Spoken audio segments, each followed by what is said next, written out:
Oitavo ano do ensino fundamental, semana 4, apostila 4. Processo de independência do Brasil, movimento de independência do Brasil. Bom, retomando o que nós estávamos vendo na semana 3, nós vimos a vinda da família real portuguesa para o Brasil, a família real portuguesa fugindo da invasão, das pressões do Império Francês, do Napoleão Bonaparte, e vimos também que Portugal estava entre duas grandes forças europeias, de um lado a França, de outro a Inglaterra.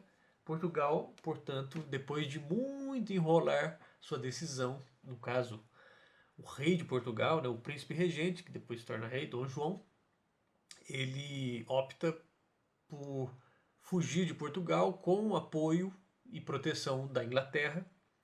Quando ele chega aqui, a primeira medida de Dom João foi a abertura dos portos às nações amigas, o que na prática encerrava um grande ciclo administrativo colonial, um grande ciclo comercial, que era manter a colônia do Brasil comercializando somente com sua metrópole, seu colonizador, que era Portugal. Então, na prática, o que aconteceu?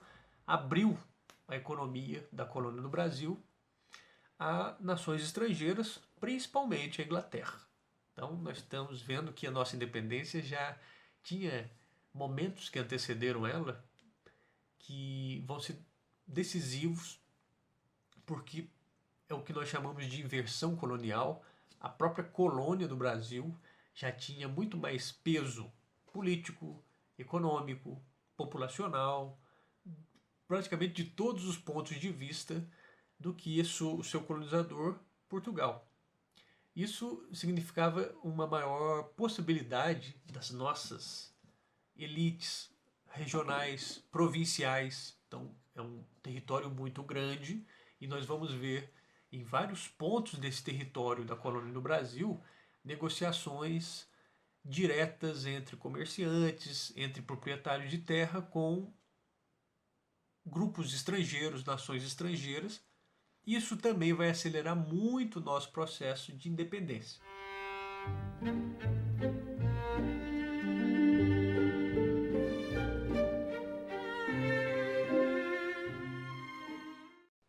E o próprio texto, que essa nossa semana 4 traz, fala muito sobre a província de Pernambuco.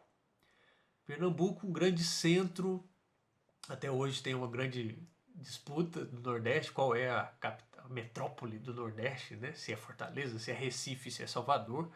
Mas Pernambuco, ele é uma província muito interessante, e ali em Pernambuco, em 1817, nós temos um movimento muito forte que vai levar, por um período muito pequeno de tempo, a uma experiência republicana, uma experiência de independência, já que não havia ainda uma possibilidade de uma grande independência em vários territórios. O que nós temos que levar em conta também, que como esse território da América Portuguesa era muito grande, nem todos os territórios entendiam da mesma maneira a presença da família real aqui, e nem todos os territórios aceitavam a autoridade do Rio de Janeiro sobre a sua população, com relação a impostos, com relação a postos políticos, administrativos, etc.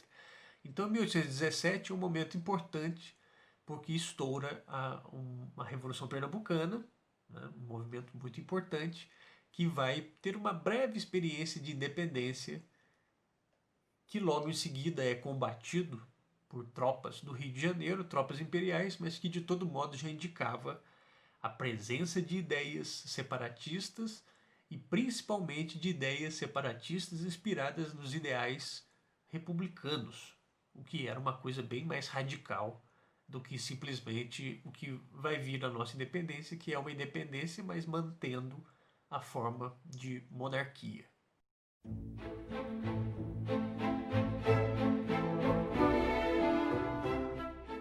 Desde 1815, com a derrota do general Napoleão Bonaparte, derrota definitiva do Napoleão Bonaparte, há uma reorganização de forças na Europa e um sentimento em Portugal pelo retorno do rei Dom João VI e de toda a família real. colocando Portugal novamente na condição de centro do Império Português, que tinha se deslocado para cá. Esse movimento ele vai ter mais força na região do Porto.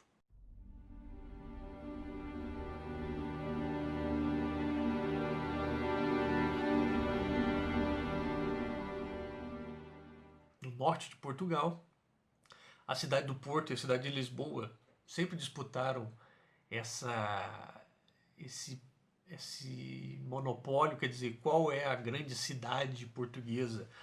Lisboa era a capital e era onde ficava a maior parte da nobreza, do poder administrativo, enquanto que o Porto é uma cidade mais comercial, grupos burgueses poderosos que habitavam ali na cidade do Porto. E Porto vai eclodir a chamada Revolta Liberal, que era a exigência pelo retorno do rei Dom João a Portugal, pelo restabelecimento da ordem do Império Português, restabelecer algo antes daquela fuga de 1808, e principalmente transformar a monarquia portuguesa numa monarquia constitucional, monarquia parlamentar, fazer o rei jurar respeitar uma constituição, certo? Então esse é o ponto principal da chamada revolta liberal do Porto. Liberal por quê? Porque o liberalismo era uma doutrina política que visava diminuir o poder do absolutismo, diminuir o poder do rei na administração do Estado e na feitura das leis, etc., cobrança de impostos e tal. Então a Revolta Liberal do Porto, em 1820, o chamado vintismo, vai ter um papel importante também aqui na colônia do Brasil, já não mais uma colônia, mas um elevado ao estatuto de Reino Unido de Portugal, Brasil e Algarves, né? Então já não era simplesmente uma colônia, há muito tempo já não era simplesmente uma colônia, e isso também tem muito a ver com o nosso movimento de independência.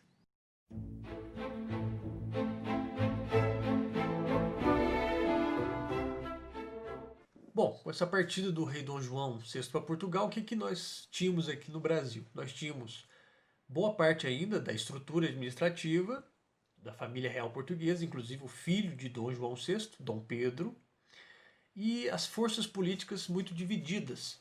Havia o chamado Partido Brasileiro, que era um partido composto por grandes proprietários de terras e escravos, e que em boa parte apoiava a independência, mas com a manutenção dos seus privilégios e do seu poder. Então é uma mudança política, mas mantendo a estrutura social. Então isso era o chamado Partido Brasileiro. Havia o chamado Partido Português. O Partido Português ele queria recolonizar o Brasil, colocar novamente esse território na condição de colônia de Portugal, e esse Partido Português ele se aproximava em algumas pautas ao Partido Brasileiro, mas com esse grande diferencial, obviamente, que era não afastar qualquer possibilidade de independência, mantendo privilégios e estruturas anteriores à vinda da família real em 1808. Por fim, o chamado Grupo Liberal Radical, aqueles que buscavam uma independência, não apenas uma independência, mas o fim da monarquia, portanto a adoção de uma república, e uma pauta importante sobre o fim da escravidão.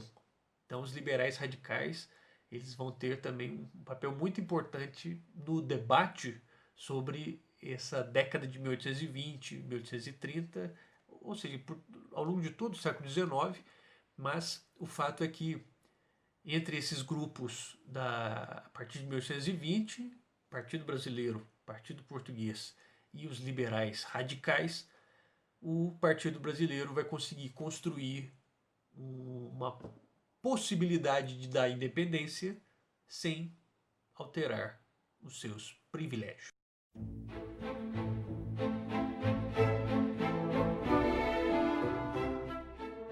E a figura-chave que o Partido Brasileiro vai buscar para conseguir os seus objetivos foi Dom Pedro, o filho de Dom João VI, porque Dom Pedro ele era uma figura ao mesmo tempo da continuidade do poder português e da mudança no sentido de estabelecer uma nova ordem política que seria a independência. Então, Dom Pedro vai ser essa figura-chave, essa alternativa pela mudança, ao mesmo tempo uma mudança conservadora, uma mudança que conserva muito do que havia antes, mas mudando.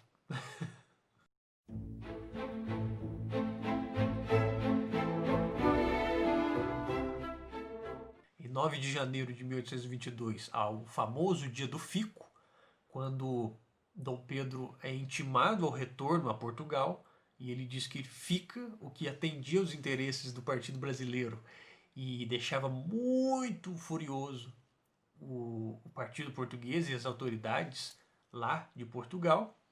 E finalmente, nessas costuras políticas que Dom Pedro e o Partido Brasileiro iniciam nas províncias, em setembro, uma viagem a São Paulo, Dom Pedro proclama a independência naquele episódio do 7 de setembro de 1822, o Grito de Ipiranga, independência ou morte.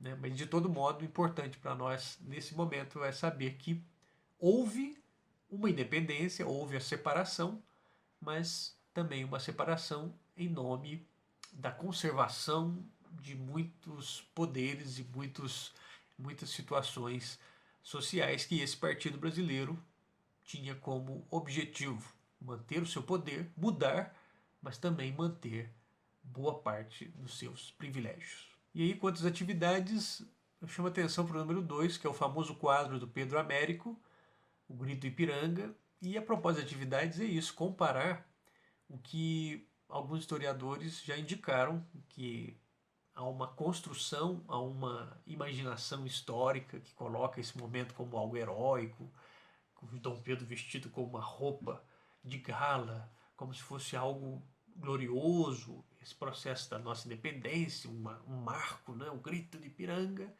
E o texto que traz, ele traz uma descrição do que muito provavelmente foi esse momento, algo muito menos glamuroso, e pede para você comparar o quadro com esse texto. E leia também essas páginas do nosso livro didático, que vão ajudar bastante.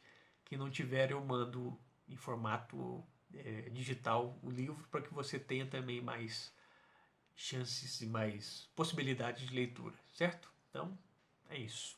Nossa independência fica para pensar o que mudou e o que permaneceu ao longo do tempo. Sempre lembrando que a escravidão